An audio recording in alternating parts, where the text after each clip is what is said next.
Is the gunk any good? No, it's deadly and not good for the planet. But on the other hand, this game might be. The gunk stars Ronnie, part of our duo of gritty space haulers struggling to make a buck as they chance upon an untouched planet brimming with life. They came in search of valuable resources and it looks like they've hit the jackpot. ...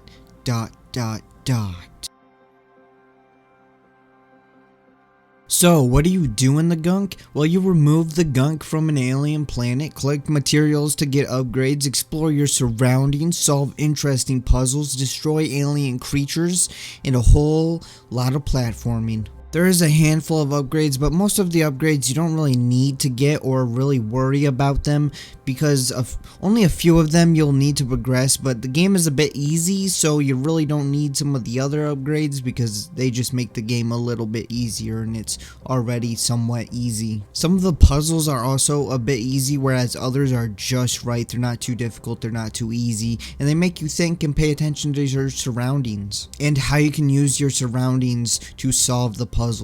The alien creatures that you fight on this alien planet are a bit simple. They don't really have much going on, but they're also a bit easy, but I also feel like they're mostly there to just kind of slow you down and interfere with your puzzle solving and your exploration.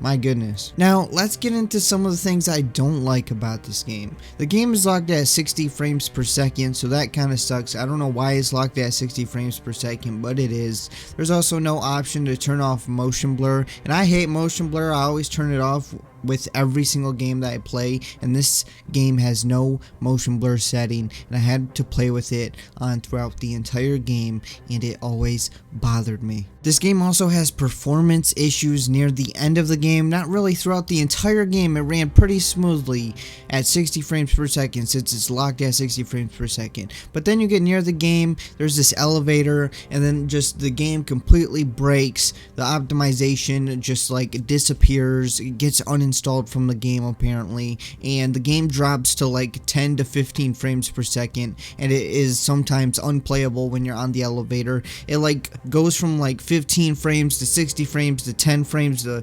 60 frames to 15 frames, and it just keeps going back and up, and it's like, my goodness, this is unplayable on the elevator.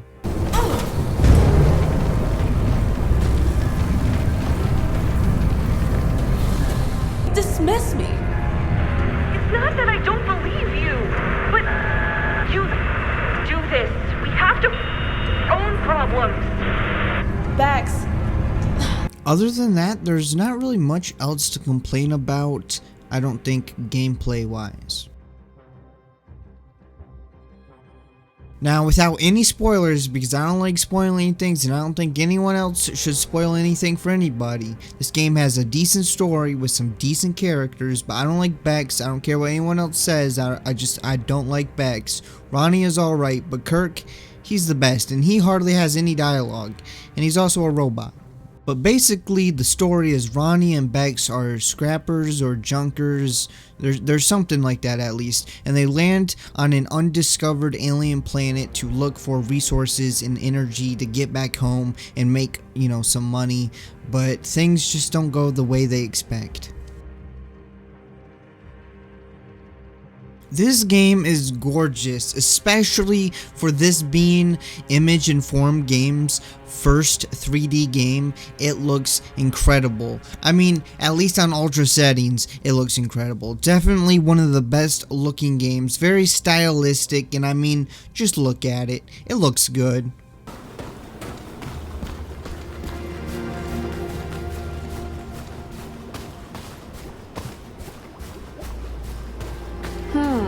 This glowing stuff sure looks interesting.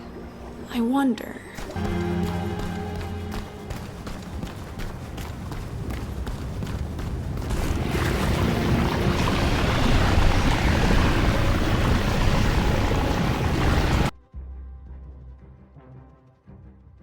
Now, you already know I don't usually talk about the soundtrack in games unless there is something worth talking about. And my goodness, does this game have an incredible soundtrack. I'm not even going to say anything else. Just listen to it. Yeah, this'll do. It If I line them up, I should be able to cross. I just need to find a way to rotate the other pieces too.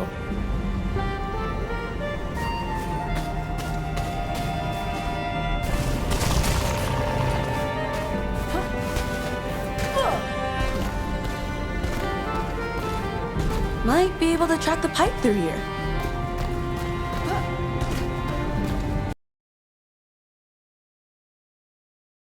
Would I recommend the Gunk? The game is fun, it looks great, but the game is a bit short, around 4 to 6 hours depending on how long you take in certain sections of the game, and if you want to try and get all the upgrades, it can be like max 6 hours. It took me around 4 to 5 hours and I beat the game in one sitting.